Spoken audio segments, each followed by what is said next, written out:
Ndithu m'bale wanga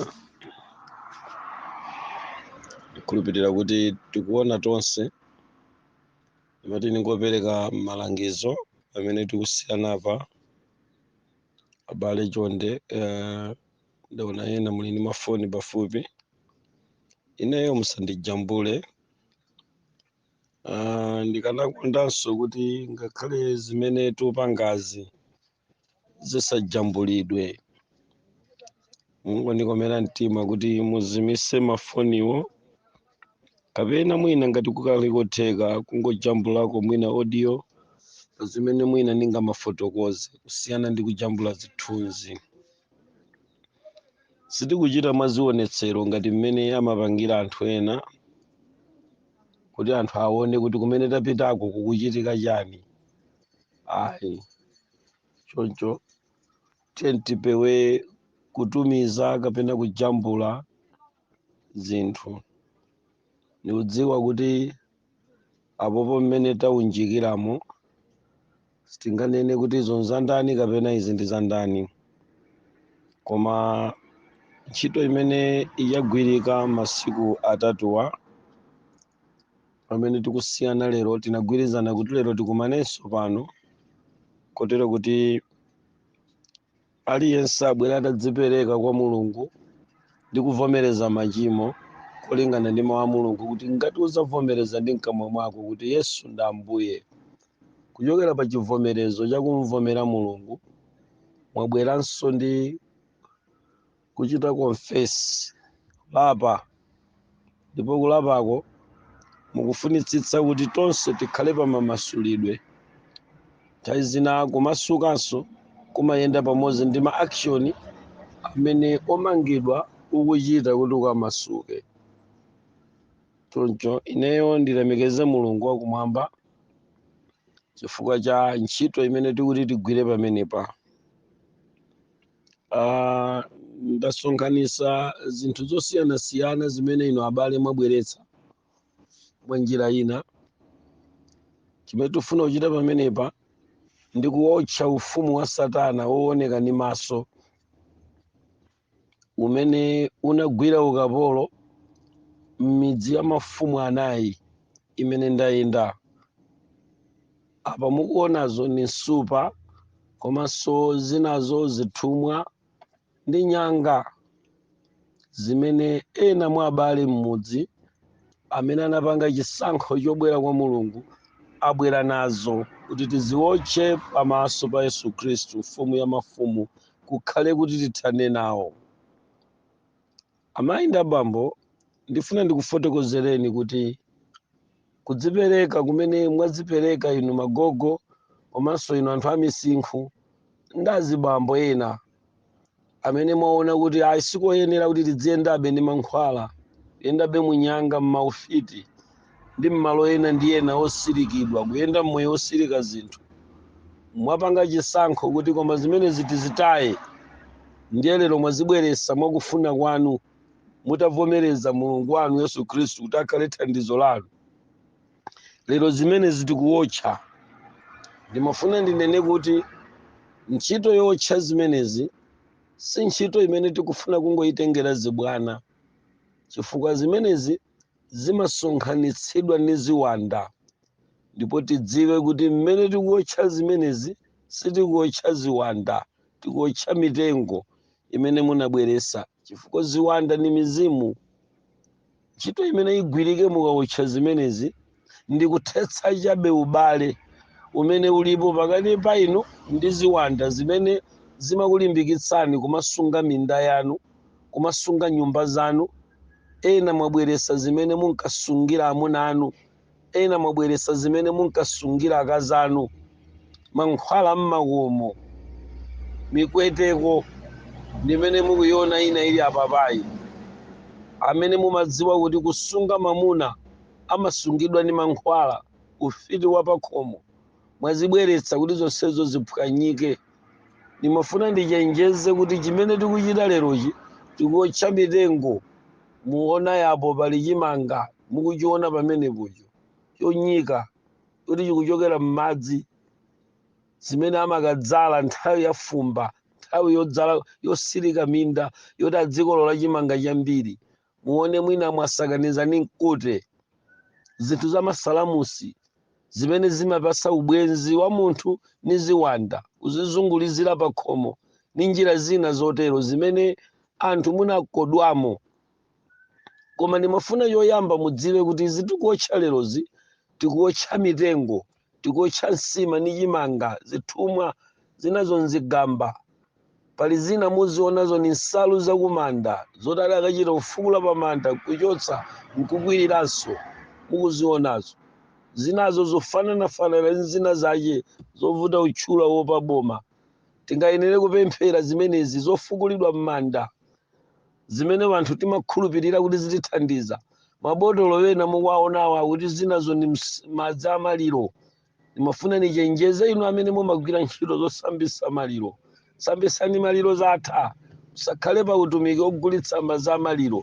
Sizimathandiza kalikonse. So zonsezo taunjika yapa. Chimene tikuchita pano ni kuotcha. Koma ndimafuna kuti tisadayatse moto pa chimenechi. Ndi amene akuchenjezani kuti zimene tikuotcha apa zini zinthu zipangizo mabitwini pakati pa chiwanda ndi inuyo. Satana uja kuti agwire nanu ntchito bwino amalondola izozo. Na pamene tikuotcha zimenezi tikuotcha izo, tikuotcha bitwini. Inu mukhala mulipo ziwanda zija zikusiyani koma kumene zipiteko zikakhala kuti ziliponso. Chifukwa kulibe chimene chinayikidwa ku dziko lapansi chimene chimakaotcha ziwanda. Mizimu simapya. Zija timati mizimu ikupya ni moto. Pempherera moto otcha ziwanda ulibe. Ziwanda sizipya chifukwa ni mizimu. Zimene zadzathana nazo yekha akadzakumba moto waukulu kwambiri umene adzauotche ndi kuwayatsa tsiku lomaliza mwini wake Mulungu. Uja kumatchedwa kuti mchifanizo gahena. Ikadzayatsidwa moto wosatha nkumene adzaponye mizimu imene yekha sadasire munthu aliyense kuotcha ziwanda kapena kuotcha mizimu. Kotero kuti pano okondedwa sitikupemphera faya kuti kapena pemphero limenelo ndiye moto umenewo ndi umene uotche izi ayi. Koma chifukwa Yehova ali nawo mzimu wapamwambamwamba umene umabwera ndi kunyeketsa ndi kuotcha mwakuzimu wache mwakuzindikira kwache kwa iyeyo Mulungu. Koma udindo umenewo suli m'manja mwanga. Chimene inu ndi ine pano tichite mogwirizana ndi mothandizana tikuyang'ana kwa Mulungu ndi kuotcha zimene zimakulumikizitsani inuyo ni ziwanda. Ndimafuna mfundo imene yoyamba muyigwira atumiki anzanga amene mwabwera, komanso inu mafumu ni manyakwawa amene mwandizungulira pamodzi ni okalamba ena achikulire ni ocheperapo. Si onse apa koma pali awiri atatu achikulire amene anavomereza kuti akuchita nawo nkhani za ufiti. Ndipo Mulungu wachitira chifundo. Njira imeneyi ndi imene ingatithandize dhani kwa aotcha amene wakapena kwa amenya izosathandiza kanthu. Koma chimene tikuchita pano tsopano ndi operation intesa ufiti for nyanga zimene mukuziona taunjikazi. Mankhwala ndi amene mukuona taunjikawa. Mukachiyang'ana ichi mukuchiona ukuchi amene ini mwini mphambano. Mwini mphambano zimene anthu amakayika pa mphambano. Tsopano mitengo iyi ikuoneka chapa musipoyo asenderano kwa chimwene akamukaona apaka nkamene anyamata amene amagoneka kuti akasandukire timitengo tachabe timeniti timene amagwirisa ntchito anthu nkhalepo kapanga gwamula ngakhalepo kaba mmene mumakhala mizimu yachabe imene imagoneka anthu usiku tulo wabera kapena wachita chisembwere munthu muna wachali momwemo amadalira mitengo imene azibweretsa wena anyamata agwamula na amene abweresa zimene zitu tinawo pompa saloza mayina kapena kwatchula chifukwa adzipereka kwa Mulungu tikuchita mwanseri. Koma takana kuti tiotchepa zokha tichite ngati mwambo wonerera kuotcha zithumwa ni nyanga zimene tikuchita pano okondedwa. Ndimafuna ndinene kuti chimene tikuotchachi tikuotcha mitengo, tikuotcha nsalu, tikuotcha nsima mikute mukuyionayo. Muona nsalu zina zosausa zachizimayi zimene tikuotcha pano zimenezo. Abuluzi ni michira ina ndi zinthu zina zithumwa mafuta kapena zina zoperapera zina zili m'mabotolo a siliva zodzoladzola zina akuti zothiridwa mu ufa zakudya zotherana m'madzi posamba zili pomwepa ndi zimene tikuotcha pano. Sitikuotcha ziwanda. Kotero kuti munthu aliyense amene wapereka zimenezi atati ku nyumbako wafuna nkukabwereranso ziwanda zomwe zija zikabweranso kudzamba kugwira naye ntchito, chifukwa sizipya nawo apa. Zikupya apa zini zinthu zimene zimangolumikizitsa. Kwa chake choyambirira ndimafuna ndinene kuti tsopanoto amene katunduyi ni katundu wa inu ni ziwanda. Kutere kwa aini yake ni anthu awiri. Aini yake oyamba ndi inu amene mwapereka. Aini yake wachiwiri ni ziwanda. Ndiye mwavomera ndi inu, koma mbali anzanu isidalole ya ziwanda. Ndiye mudziwe kuti pamene tikuotcha chigawo namba 2 chimene ndifuna ndinene ndiye kuti tikupalamula nkhondo yayikulu kwambiri. Mukufunika mpande ndi linga la mphamvu za Mzimu wa Mulungu akuzungulireni mwazi uja adakhesa tsiku lija. Uzungulire mabanja onse amene akutenga nawo mbali pamwambo wopereka zinthu apapa, kuti mukuchitetezo cha Mulungu mukatetezedwe nawo, mukalimbikitsidwe nawo, mukakhale nawo mchimodzi mwa zinthu zachitetezo. Chifukwa ajaini aja zimenezi tinaotchula waja china dulumayizi nanzawo, china hundudu nanzawo, akhala ali pomwepo kuzungulira ukalipa. Kwa chake popanga zimenezi sizikufunika kupanga moonera kavulala nazo, koma muzipange kuchokera pansi pa mtima kuti Mulungu akuthana nazo zimenezi. Inenso ndathana nazo, Ambuye ndichitireni chifundo. Ndipo atakukhululukirani ni mwazi wake umene umayeresa machimo woposa kapenzi kufira kwace. Pamenepo Mzimu wa Mulungu akuzungulireni nakutchingeni ndi kuchinjirizani.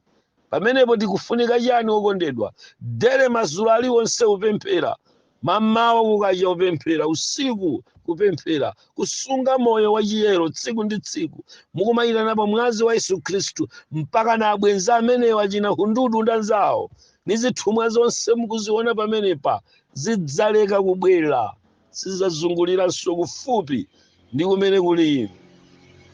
Nuona pano zina zimene zikuchokera kuziwanda zachina malikubi, zimene sitidazifotokozere, zilipompa zithumwa ajaina china malikubi. Akhala alipompa ufunafuna atachita china chake pa moyo wa inu amene mwaotcha. Kwa chake mukufunika chitetezo. Sinanga ine nchoka wokutetezani si Twaibu. Unimvese ine munthu nzanu kapolo nzanu wopanda kaliwonse mundionera pano. Kaidi wakuti azopempha makosana tamverani. Ni Mulungu yekha angakutetezeni, osati Twaibu kuti anabwera anazachosa nyanga. Sinachose nyanga, ndinabwera ni uthenga wabwino kudzalalikira uthenga. Inu amene mwamva ndi kutsutsika mwapanga chisankho mwa inu nokha kutenga zobisika zimene munali zinali mmakomo. Kuti mmene nimalalikira nimati mnyumba umu muli nyanga kapena umu muli mankhwala, nimangofotokoza kuti pali ziwanda izi zimatere zimagwira ntchito chonchi. Amene anakhuzidwa mwawokha kuti akunena mtumikizi ndi zoona ndipo timatumikira zimenezo ndipo tili nazo, tichite bwanji? Ndi pamene pamapezeka kusankha kwa banja loyamba limene linati ife zathuzi ziperekedwa. Ena akuti nanenso nanempereka. Pamene timati ndiye zonse zibwere tsiku lomaliza tikamatuluka mudzi, ndiye tinasankha tonse kuti tikumane pa dwale lino pa nkhalango pano. Ngakhale pakumveka mdidi wa magalimoto odusa mnjira ni msewu wa Mwanza uno, sakutiona anthu koma akutiona ni Mulungu. Kwa chake mwambo umenewu nkhalira sonkhana pano pachire tonse kusonkhanira kuotcha izi. Tikufuna zimene zisaotchedwere pamudzi. Tinatero kuti tisankhe neutral ground. Ndi pamene tili pano tiyang'ane kwa Mulungu ndiye thandizo lathu. Na kuti sadaotche ni kupereka malangizo othandizidwa ndi Mzimu wa Mulungu. Number 1 ni kuti tikuotchazi ni zinthu chabe, situkuotcha ziwanda. Ayi, tikungochosa zimene zimakulumikizitsani ni ziwanda. Inu mukhala mulipo ziwandaso kumene zikakhaleko zikakhala zili kwaokoko kumapanga zimakhalako, zikazafuna zidzabweranso.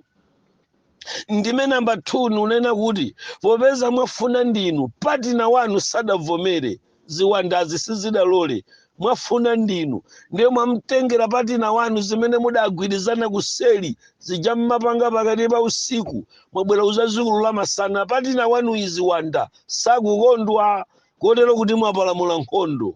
Number 1, mukufunika kukhala mchiyero nthawi zonse ovuvunizika mwazi wa Yesu Khristu wodzazidwa ni machenjerero akusakasaka nkhope ya Mulungu nthawi zonse, wodzazidwa ni njala yofuna kupemphera nthawi zonse, wosakasaka kumene kuli nkhope ya Mulungu nthawi zonse, wofunafuna kuwerenga malemba dere zangonivuta kuti nilibe kanthu sindinabwere m'mabaibulo odza kugabirani, koma nnene pano kuti mupange maganyu mugule mabaibulo mukhale nawo mudziwerenga mawu a Mulungu tsiku ndi tsiku kukhala pa mawondo kumuyamika Mulungu kuti wakumasulani. Ndikumanena kuti sindifuna kudzabwereranso kuzimenezi chifukwa mamasuka chimene mwapangachi ndiye chiyambi choyamba kuyenda mu msewu wopita kumwamba, njira zopita kwa Yehova mwaziyamba chifukwa cha uchimo musiyana nawo ni zizindikiro zakuphwanya nyanga kuti mwatula zimene akatundu adakuzunzani mukuwapira amenewa milungu imene mudayilambira mukuyitula pamene paterafi ni zinthu zina zotulidwa pamenepa zonse mukuzitula papazi mukusimikizira kubwera kwa Mulungu wanu poyera opanda manyazi ena mubweretsa kumene kumachika pagulu ndi wanthu ngati pano mudzikhutula kusonyeza kuti mwazipereka. Baibulo likunena mawu kuti amene adzandikana pamaso pa wanthu inenso ndidzamkana pagulu pa wanthu. Inuyo ndiye mwamuvomera Mulungu pagulu nayenso adzakuvomerani pagulu la angelo akulu ambiri pa msonkhano wa siku lomaliza umene tili kufupi kufika. Pachake Mulungu akuthandizeni kuzindikira mkati mwanu kuti naotcha zija ndi nyanga ndipo patina wanga sinampange konzati kumudziwitsa kuti ubwenzi uja ukutha lero nango muzizimusa kunchititsa manyazi pa dzuwa liuwaliramo.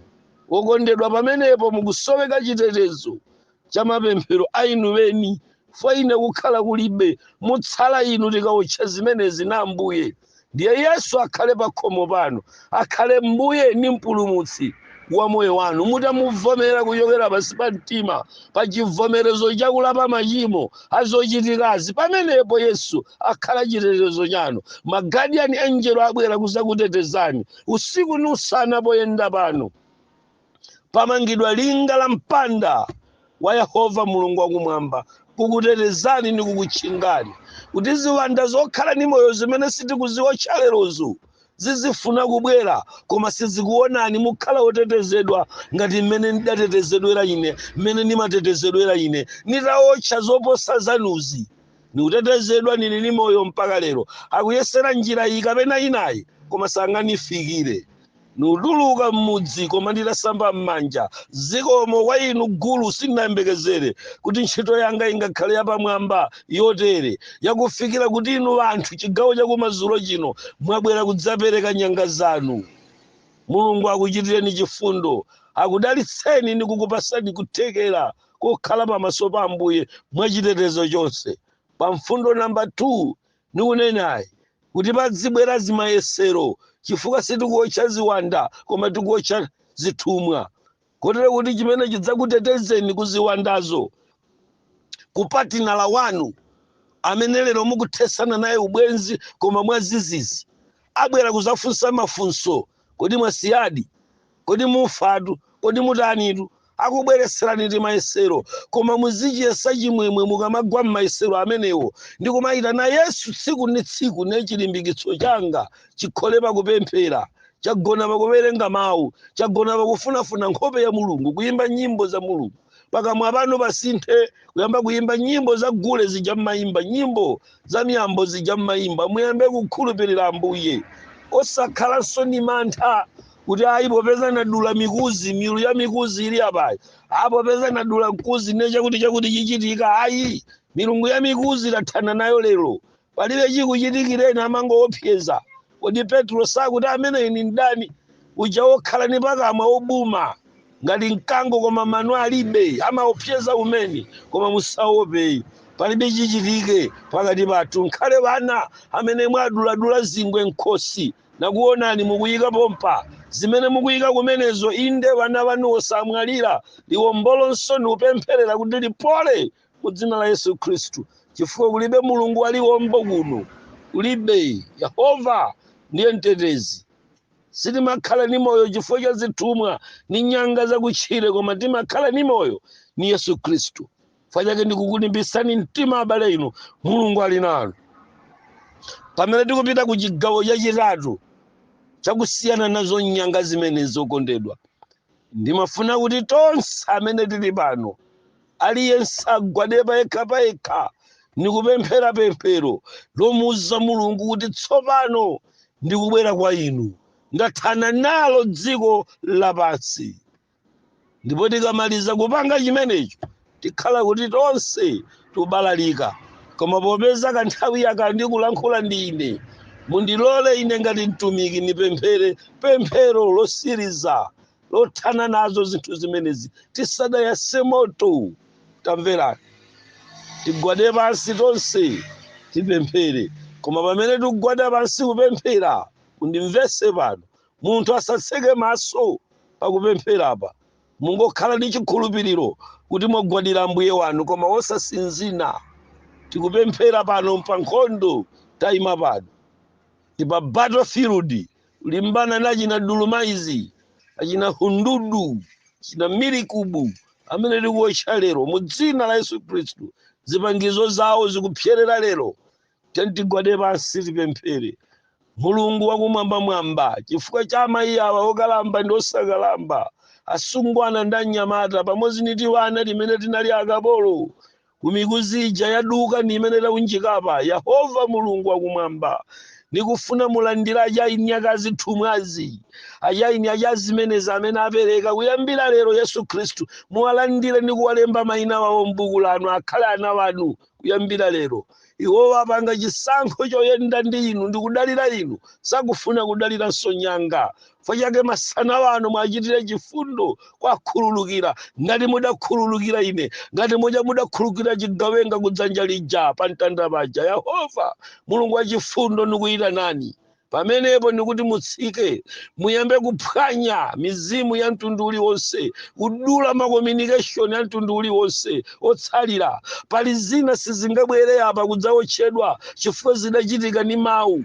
Ngati wena kuti adachita kulumpha manda, sitingabwererenso kumanda kukalumpha kuti likapikisule. Wena kuti adawoloka misinje alaliseche, palibe chifukwa choti tavulire wanthu azikawoloka chire osavala ayi. Koma Yehova inuyo mungodula mapangano a mtundu uliwonse ochokera ku midima ndiye mwamasule. Wena zithumwa aunjikazi ni za wana wawo adawatchera, abale wawo adacheredwa, wana wawo kuyenda mmatemberero sitili nawo pano, ali m'mayiko m'madera mu South Africa, mJoburg, mu Johannesburg, pati ni pati. Wena ali ku America, ku Ulaya, ku dziko lapansi adabalalika. Ajana anthu amenewa amene akukhuzidwa ni zithumwa zimenezi. Yehova ndikupemphera ni pemphero lakumwambamwamba kuti lero kukhale kutha kwa mapangano, lero kukhale kuphwanya kwa mgwirizano. Muyambe chapter china cha moyo watsopano kwa anthu amenewa, kulikonse kumene kulacha anawo amene anadya zosirika, amene adasirikidwa ndi kumalephera kukwatiwa kapena kukwatira,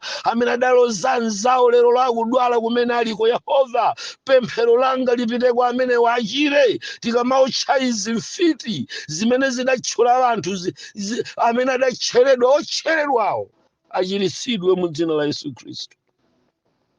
Mulungu mukhale ndi ine pamene ndikunyamula moto kuponya pa nyanga zimenezi, ndikusowa chitetezo chanu. Pamene mukuteteza ine, muteteze awa kumyambo ya pamudzi, zinazi ndi nyakwawa zachita chisankho chozipereka pakati pa gulu. Yehova muchite nazo. Napemphera mu dzina la mwana wanu Yesu Khristu, mfumu ya mafumu. Amen. Mulungu akalemekezeka abale, mmene tapemphera chonchi. Ndipempha kuti pemphero linalo aliyense adzipempherera payekha, koma mwina ine ndikhala kuti ndikupanga zoti ndidzinyamuka, tisadapite pa maondo okapemphera aliyense payekha. Ndinali ndi langizo lakuti mudzi muno muli tchalichi cha Seventh Adventist, icho muchiona kutsidya muli ndi ufulu amene mukufuna kupemphera pa tsiku la sabata ndikufuna kusunga nawo sabata monga mwa chikhalidwe cha chipembedzo, mutha kupita ukayamba matchalichi amenewo. Kakhaleni kumeneko. Ine ndilibe tchalichi pano, ndilibenso mpingo kuno ku Neno, ndilibe mpingo kuno kumphepete kwa Zalewa, komanso ngakhale dziko lapansi.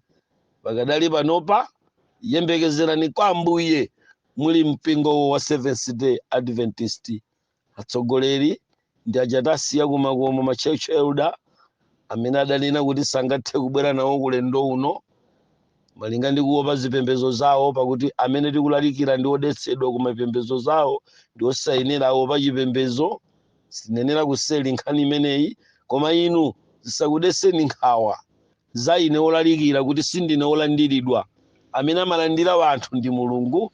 Mupite muzipembedzo zimenezo mukapitirire kulemekeza Mulungu kulikonse kumene mungaone. Amene simungakonde kutero, zipezereni ndithu chipembedzo chimatha kuyamba m'nyumba, chifukwa mulilipa ndinu mpingo wa Mulungu. Mukhoza kuyamba kusunga sabata ndi kusakasaka nkope ya Mulungu.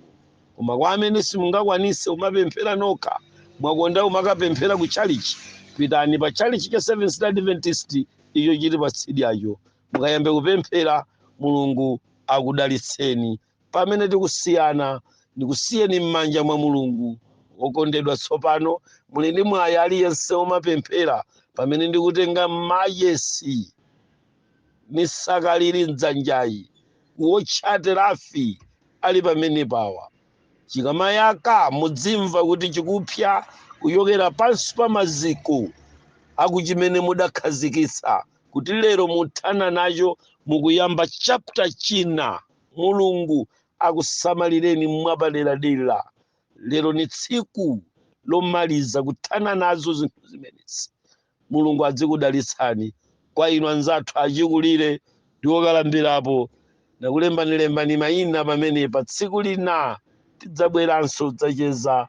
Mwina tidzakhala tili ndi mchere tikakaupeza tikabweresa. Ukapanda kupezeka mchere, mawu a Mulungu akusamaleni ndi kukudyetsani, ndipo Mulungu atsegule mitima ya anthu ambiri m'mudzi muno kukusamalirani. Anthu osauka amene mulibe zovala, amene mulibe pogona, wena ndakuonani mukugona pansi, ena muzunzika mulibe chithandizo, wena amadandaula kuti ndi kondemu ndi anachita kondemu.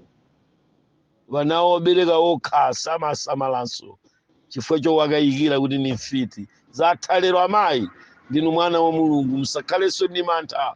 Kwa Mulungu amene mwazipereka, Mulungu azakudyetsani ndi kukusamalirani. Olenga mimba ali nacho chakudya, amene amadyetsani kuveka maluwa kutchire ali nachonso chokudyetsani, amene amaveka mbalame azakuvekani. Mulungu akasamalire nonse. Tiyeni tsopano tionerere nawo mwambo wotenthawu ndi kuzitentha Ambuye zimenezi mu dzina la Yesu Khristu, ndi kuotcha mu dzina la Yesu. Ambuye akalemekezeke pamene tikuonerera moto umenewu. Mulungu akudalitseni mpaka tsiku limenelo. Amen.